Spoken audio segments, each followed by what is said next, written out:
Central contract से जो काफ़ी दिनों से ड्यू हुए थे और उस पर सिलेक्शन कमेटी ने बड़ी मेहनत से काम किया और मैं क्रेडिट दूंगा पूरी सिलेक्शन टीम को जिन्होंने एक एक केस को अच्छी तरह गो थ्रू किया और उसके बाद एक फाइनल्स जो लिस्ट है वो आज सुबह इन्होंने इशू की है। उसके बाद हमारे ऑस्ट्रेलिया की टीम थी और जिम्बाब्वे के लिए टीम थी जिसको फाइनल करना ज़रूरी था, वो भी कल रात भी इनकी मीटिंग होती रही, आज भी इन्होंने की और अल्हम्दुलिल्लाह वो भी इन्होंने अनाउंस कर दी। तीसरी चीज़ जो थी जो सबसे पहले मैं बाबर का जिक्र करूँगा। बाबर हमारा पाकिस्तान का एक एसेट है और एक काफ़ी अरसे बाद इस तरह के बड़े प्लेयर्स आते हैं, बट उसने मुझसे रब्ता किया और उसने कहा कि हुसन भाई मैं एज ए कैप्टन कंटिन्यू नहीं करना चाहता, और किसी ने उससे कोई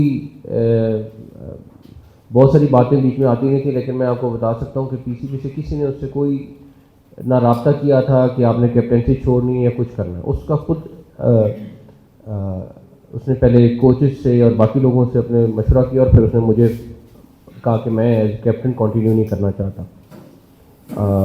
उसका जो भी फैसला था वो अपनी गेम पे ज़्यादा फोकस करना चाहता है और हम सब की ख्वाहिश है कि वो अपनी फॉर्म में वापस आए और उसी तरह की परफॉर्मेंस दे जिस तरह की वो माशाल्लाह से पहले देता रहा है। तो उसके डिसीजन के बाद हम डेफिनेटली हमने अपना इंटरनली मुशावरत शुरू की। मैंने 5 मेंटोर्स के साथ और 5 सिलेक्शन कमेटी के मेंबर्स के साथ इसके ऊपर बड़ी डिटेल में डिस्कशन की और सब लोगों का ये मुश्तरका तकरीबन मुश्तरका ये राय थी कि रिजवान जो है वो बाबर के बाद कैप्टन बनने चाहिए और आगा जो है वो वाइस कैप्टन। तो ये मेंटोर्स और सिलेक्शन कमेटी की मेजॉरिटी का ये डिसीजन था और हर एक ने अपनी अपनी अलग-अलग राय दी और उस सारी राय को देखते हुए मैं डेफिनेटली मेरी रिजवान से फिर कल तफसीलन बात हुई, डिटेल में मुलाकात हुई और ये सिलेक्टर्स वगैरह की भी इनके साथ बातचीत चल रही थी, फिर सलमान से भी बातचीत हुई। तो हमने ये फैसला किया है कि ये कैप्टनसी जो है ये रिजवान के सपोर्ट करें और मेरी ये नेक ख्वाहिशात और दुआएं कि अल्लाह ताला इन दोनों को और पूरी टीम को और सिलेक्टर्स को कामयाब करें। जो सपोर्ट चाहिए वो हम देंगे। मैं आज भी एक चीज़ का बिलीव करता हूँ कि हमें यंग टैलेंट को मौका देना होगा, हमें अपने डोमेस्टिक क्रिकेट को इज़्ज़त देनी होगी और हम जितना भी कर लें जब तक उस यंग टैलेंट को साथ साथ लाते नहीं रहेंगे और एक जगह पे जाके रुक जाएंगे तो रिज़ल्ट इसी तरह के आएंगे। तो उसके लिए मेरा ख्याल है कि मैं अगर आकिब की और सारी सिलेक्शन टीम की वो अप्रिशिएट ना करूं कि जिस तरीके से इन्होंने आखिरी 2 टेस्ट मैचेस में मेहनत की है और किस तरीके से इन्होंने मैं आपको बता नहीं सकता कि 2-2 दिन नॉन स्टॉप ये काम करते रहे और उसके बाद डेफिनेटली टीम ने भी परफॉर्म किया, लेकिन इस जीत के पीछे इस सिलेक्शन कमेटी का बहुत बड़ा हाथ है। तो इनको अप्रिशिएट करना बहुत ज़रूरी है। सिलेक्शन कमेटी और कैप्टन और कोचेज़ वगैरह मिल के इंशाल्लाह ताला एक अच्छे कॉम्बिनेशन के साथ आगे ऑस्ट्रेलिया भी खेलेंगे और जिम्बाब्वे भी और आगे साउथ अफ्रीका भी। तो उसके बाद मेरे ख्याल है मेरे से ज़्यादा आपके सवाल आकिब से और रिजवान से और आगा से होंगे, तो बट जिसके भी होंगे बट मेरी दोबारा से नेक ख्वाहिशात सबके लिए। थैंक यू वालेकुम sir, Rana Sadiq Simon TV से। सर सबसे पहले तो मुबारकबाद कि इंग्लैंड के खिलाफ हमने कमबैक किया और बड़ा ज़बरदस्त सीरीज़ भी जीती और बहुत ज़्यादा क्रिटिसाइज़ किया जा रहा था और इवन यहाँ तक कहा गया कि आपको क्रिकेट का बिल्कुल पता नहीं है, लेकिन आपने कहा वक्त आने पे जवाब भी देंगे اور یہ سارا جو ٹینیور تھا آپ نے بڑے تحمل سے برداشت بھی کیا اور ساری چیزیں کی. اب تاثرات کیا ہیں, اور اسپیشلی کیپٹن وائس کیپٹن کی اناؤنسمنٹ ہوگی, سلیکشن کمیٹی موجود ہے, تو کیا چیف سلیکٹر کی اناؤنسمنٹ کا بھی کوئی پلان ہے یا اس کو بھی ہم اس طرح دیکھیں گے؟ پہلی بات یہ کہ تھینک یو. میں کسی کو پرانے وقت کو کرٹیسائز نہیں کرنا چاہتا, لیکن اس ٹائم پہ بھی کل بھی ہم بیٹھے ہوئے تھے, کسی ایک کیٹیگری کے ہمیں پلیئرس چاہیے تھے. جو ہمارے پلیئر کسی نہ کسی طرح انجری میں چلے جاتے ہیں, جو ان کے ساتھ حال ہوا ہے پاسٹ میں, وہ واپس کوئی ریکور نہیں کر رہا. اگر آپ کو کوئی بالرس کی کمی ہے تو وہ انجری میں گئے ہوئے ہیں, بیٹسمین کی کمی, مطلب ٹیلنٹ آپ کے پاس موجود ہے لیکن آپ کے پاس آگے نہیں آ رہا. اس کے لیے ہمیں کام کرنا ہے اور ابھی کافی سارا کام اور کرنا ہے. جہاں تک رہی دوسری بات آپ کی,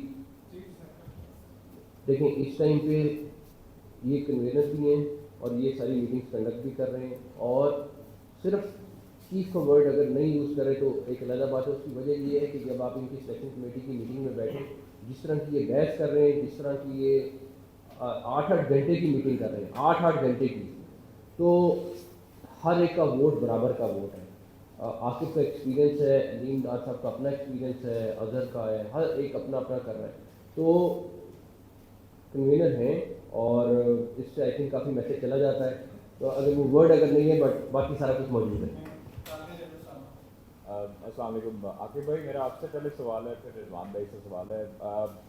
پاکستان میں یہ سمجھا جاتا تھا کہ راول پنڈی کی جو پچ ہے وہ کبھی چینج نہیں ہو سکتی. اس میں آپ نے ایسا کیا گڑ ڈالا کہ وہ چینج بھی ہوئی اور پاکستان کے حق میں رزلٹس آئے؟ جو پہلے جو لوگ کہتے رہے ہیں ان کو آپ نے ان کی پرسیپشن کو, ان کے عملی اقدامات کو بدلا.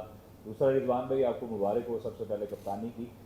باقی جو پلیئرز ہیں ابھی جو اسکواڈ اناؤنس ہوا ہے اس میں زیادہ تر نوجوانوں کو اور ڈومیسٹک کے پرفارمرز کو, جنہوں نے چیمپئنز کپ میں اور جو ڈومیسٹک ہے اس میں پرفارمرز کو چانس دیا گیا. پہلی مرتبہ دیکھا گیا کہ اتنی بڑی تعداد میں ڈومیسٹک کے پرفارمرز کو موقع دیا گیا. تو کیسے لے کر جانے کا ارادہ ہے پلیئرز کو, کیسے, کیونکہ پلیئرز تو آپ سے آلریڈی پہلے بڑے خوش ہیں, لیکن اب کیا پلاننگ اور اسٹریٹجی بنائی ہے؟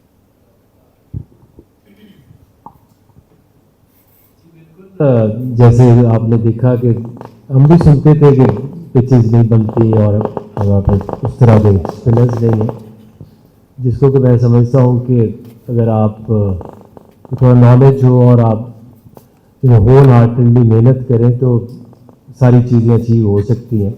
اور جس طرح سے محنت کی ہے گراؤنڈ سٹاف نے ملتان کے اور پنڈی کے, آئی تھنک کہ ہم سب نے مل کے یہ ایک ٹاسک لیا کہ یہاں سے ہم نے اسپن پچ پروڈیوس کرنی ہے, تو الحمدللہ وہ پورا ہوا. اور میرا خیال ہے کہ چیزیں ہو سکتی ہیں اگر آپ ہول ہارٹلی محنت کریں.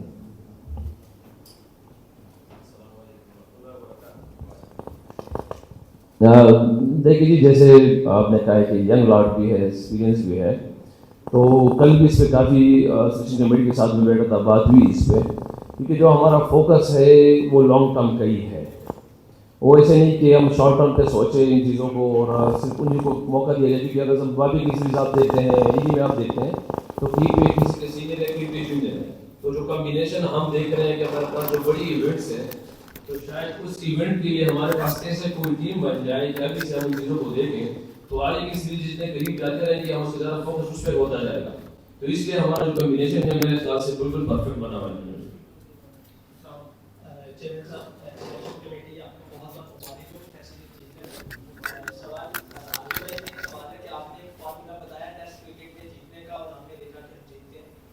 سوال یہ کہ وائٹ بال کرکٹ جیتنے کا فارمولا آپ کے پاس کیا ہے؟ کیونکہ ہم نے ٹیسٹ میں تو یہ دیکھ لیا, اور کیونکہ وائٹ بال میں بھی ہم مسلسل ہار رہے ہیں T20 اور یہ.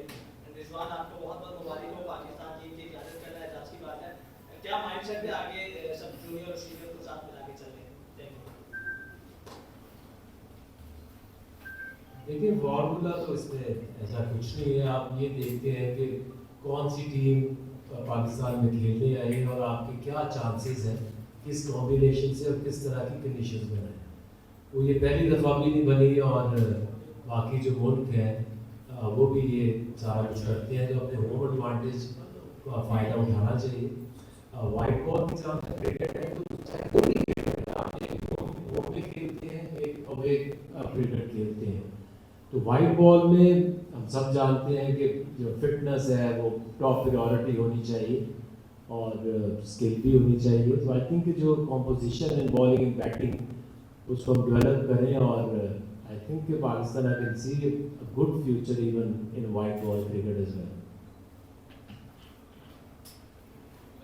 से आपका जो सवाल सेम ही रहता है उसके जो यंग और सीनियर्स हैं, अगर आप अभी रिसेंटली चैंपियंस कप हमारा जो टूर्नामेंट हुआ है, आपको बहुत सी चीज़ उसमें नजर आ गई होगी कि यार हम कहाँ पे डिफरेंस हमारा यंग और सीनियर प्लेयरों में है। तो मेरे ख्याल से जो बेस्ट चीज़ अभी देखने को जो, क्योंकि मैं अभी इन हूँ मेरी मीटिंग्स वगैरह में चेयरमैन साहब के साथ, मेंटर्स के साथ, उस कमेटी के साथ, तो जो सबसे बेस्ट चीज़ देखिए ना कि सिलेक्शन कमेटी और मेंटोर एक पेज में आने की कोशिश कर रहे हैं कि हम जिस तरह हमारे यंग जो टैलेंट है उसको कैसे क्लियर किया जा सकता है, सीनियर के इंटरनेशनल स्टैंडर्ड के बराबर किया जा सकता है। तो सब इसका हमारे सबसे बड़ी प्रायोरिटी ये चीज़ है कि हमारे जो यंग टैलेंट है उसको इंटरनेशनल लेवल पे जाया जाए। उसके बाद इंशाल्लाह हमारे पास तकरीबन टाइम है चैंपियंस कप के लिए और वर्ल्ड कप के लिए, तो उम्मीद है कि इंशाल्लाह हमारी टीम उस टाइम पे बेस्ट 11 में आती होगी इंशाल्लाह।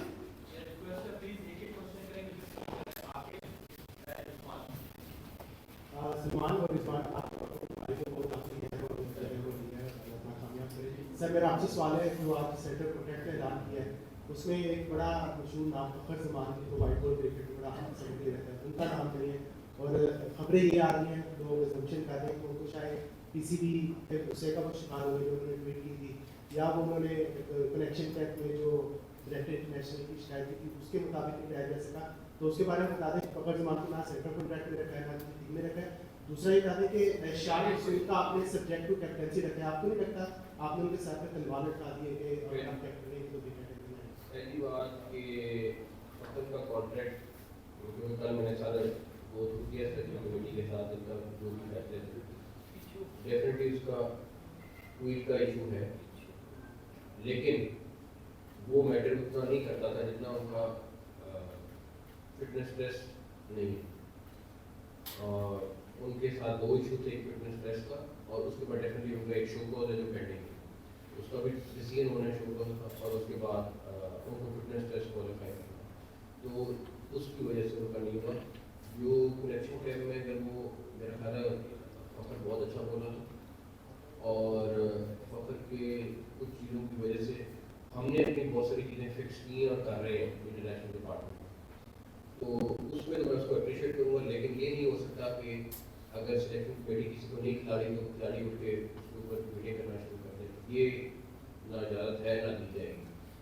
और उसको मेरे ख्याल है मुझे उन्होंने बताया कि उसका जवाब आ गया या आया, तो उसको कमेटी बना रहे हैं वो देख ले, लेकिन